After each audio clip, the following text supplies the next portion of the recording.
एक नगर में एक साधु रहता था। वह रोजाना गांव के सभी घरों में भिक्षा लेने के लिए जाया करता था।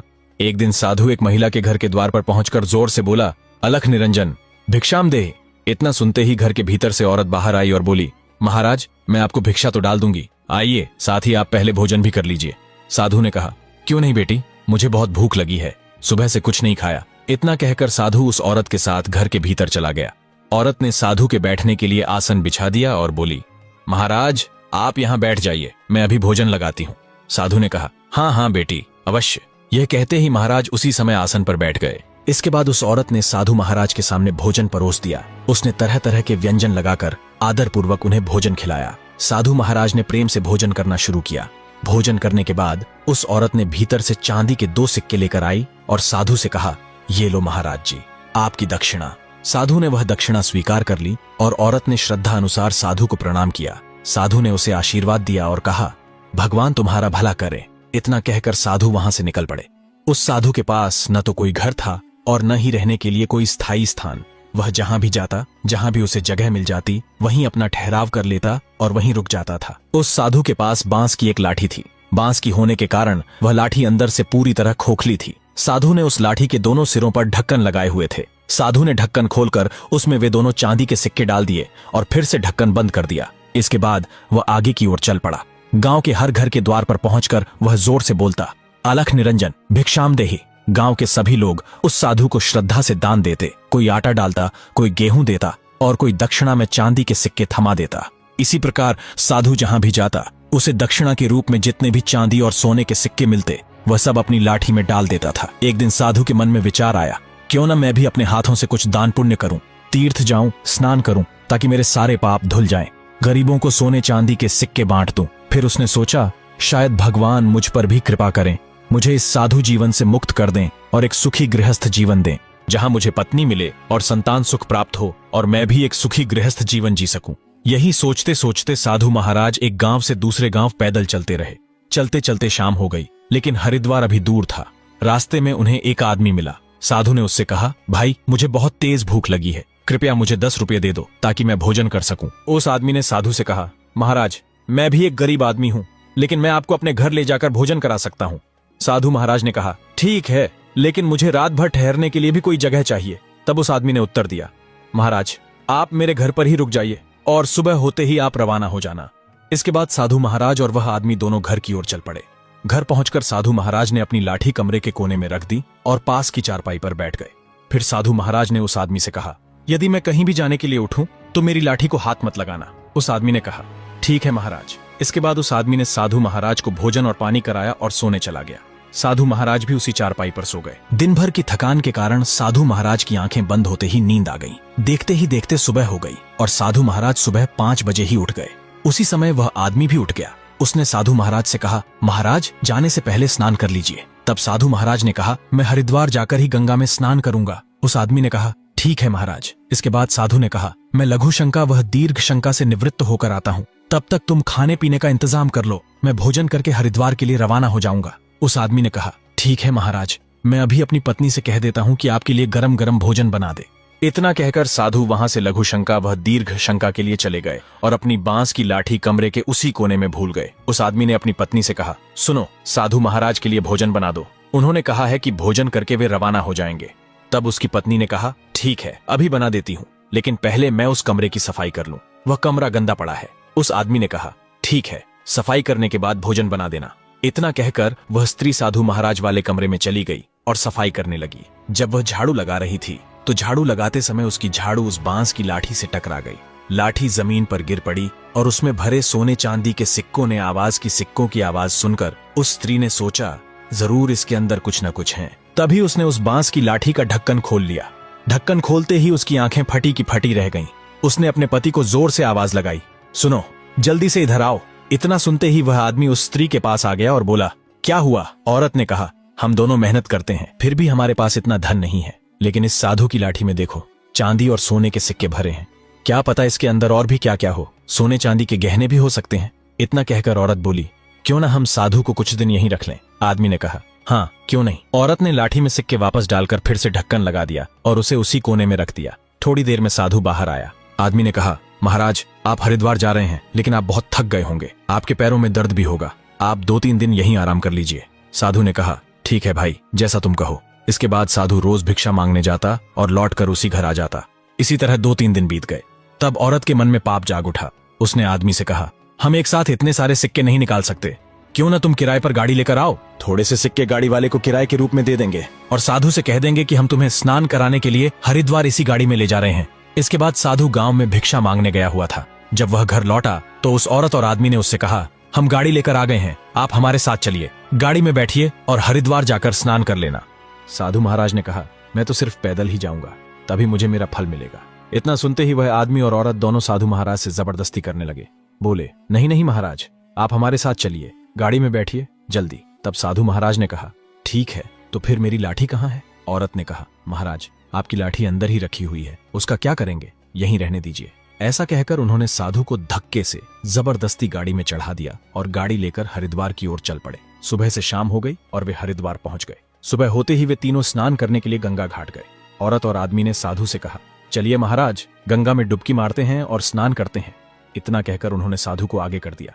जैसे ही साधु महाराज स्नान करने के लिए गंगा के किनारे सीढ़ियों पर खड़े हुए, तभी उन दोनों ने साधु महाराज को पानी में धक्का दे दिया। साधु महाराज डूबते रहे और बचाओ बचाओ चिल्लाते रहे, लेकिन औरत और आदमी दोनों साधु को डूबते हुए देख रहे थे।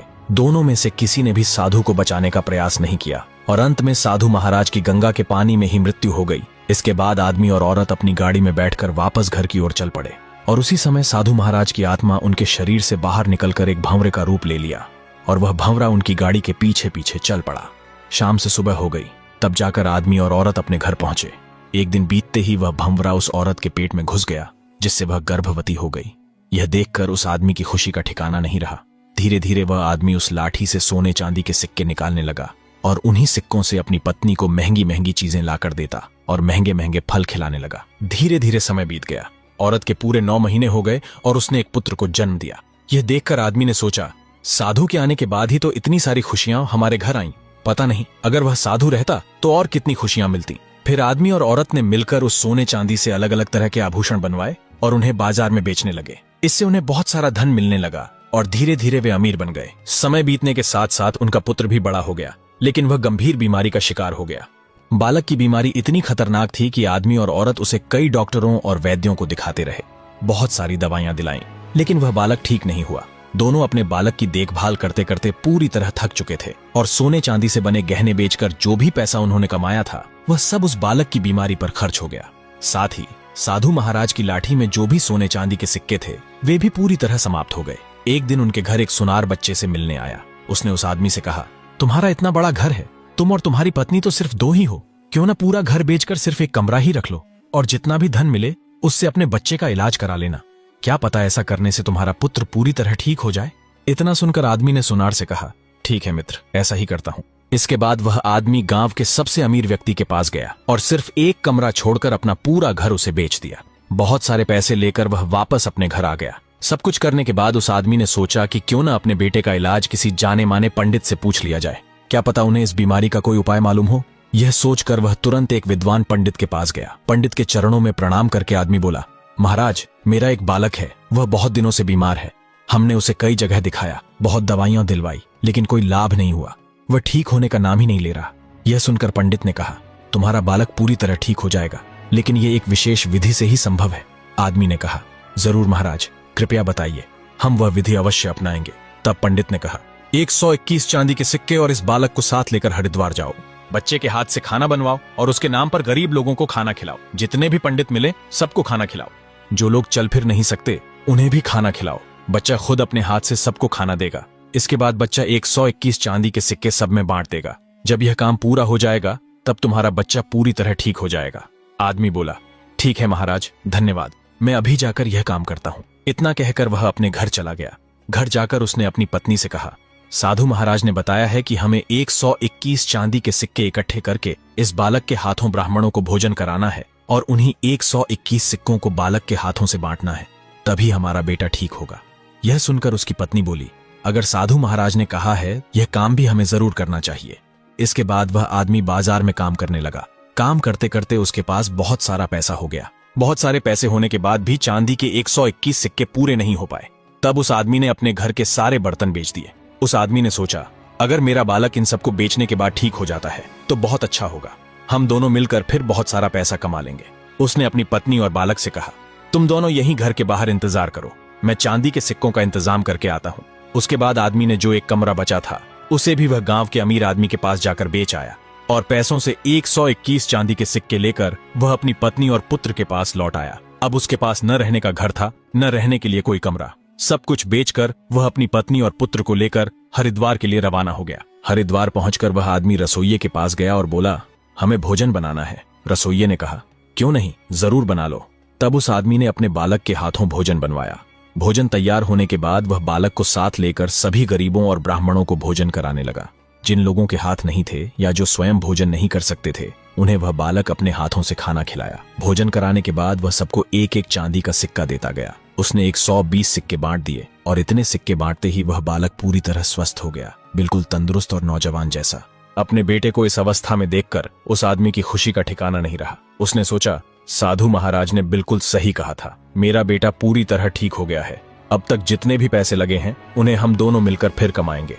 चिंता की कोई बात नहीं है, अगर हम दोनों साथ मिलकर मेहनत करेंगे तो हमारे पास बहुत सारा धन होगा। इसी बीच एक चांदी का सिक्का बचा रह गया। तभी एक पंडित वहां आया और बोला, मुझे बहुत भूख लगी है। तब बालक ने उसे भी भोजन कराया और एक चांदी का सिक्का दे दिया। इस तरह पूरे 121 चांदी के सिक्के ब्राह्मणों और गरीबों में बांट दिए गए। इतना काम पूरा होने के बाद आदमी ने अपने बेटे से कहा, चलो बेटे, अब घर चलते हैं, अब तुम पूरी तरह स्वस्थ हो चुके हो। तब बालक ने कहा, कौन सा घर, किसका घर? मेरा कोई घर नहीं है, मैं वही साधु हूँ जो तुम्हारे घर भोजन करने और एक रात रुकने आया था। लेकिन तुम दोनों ने मिलकर बहाने से 2-3 दिन रोककर मुझे जबरदस्ती गाड़ी में बैठाया और स्नान कराने के बहाने हरिद्वार लाकर गंगा में धक्का दे दिया, जिससे मेरी मृत्यु हो गई। ये सब तुमने मेरी लाठी में रखे सोने चांदी के सिक्कों के लालच में किया था। तुम और तुम्हारी पत्नी दोनों पैसों में अंधे हो चुके थे। तुम्हारे मन में धन का लालच जाग चुका था। तुम दोनों मुझे पानी में धक्का देकर वापस घर चले गए। इसके बाद तुम्हें पुत्र की प्राप्ति हुई और तुमने सोचा कि साधु को गंगा में धक्का देकर तुम्हें पुण्य मिला है, लेकिन असली फल तो अब मिल रहा है। तुम दोनों ने मिलकर मुझे पानी में धक्का दिया और चले गए, और उसी समय मैं भंवरा बनकर तुम्हारी पत्नी के पेट में घुस गया। उसी से उसका गर्भ धारण हुआ। और एक बात सुन लो, तुमने मुझे पानी में धक्का देकर मारा था, लेकिन अब देखो मैं तुम्हें किस तरह मारता हूँ। तुम ऐसे ही भीख मांगते रहोगे जैसे मैं भीख मांगता था। तुम 7 जन्मों तक दर दर भटकते रहोगे। तो दोस्तों, अगर आप अच्छे कर्म करोगे तो आपको अच्छा फल मिलेगा, और अगर बुरे कर्म करोगे तो उसका बुरा फल भी जरूर मिलेगा। दोस्तों, आपको यह कहानी कैसी लगी? कमेंट में अपनी राय जरूर दें। मिलते हैं अगली ऐसी ही कहानी के साथ।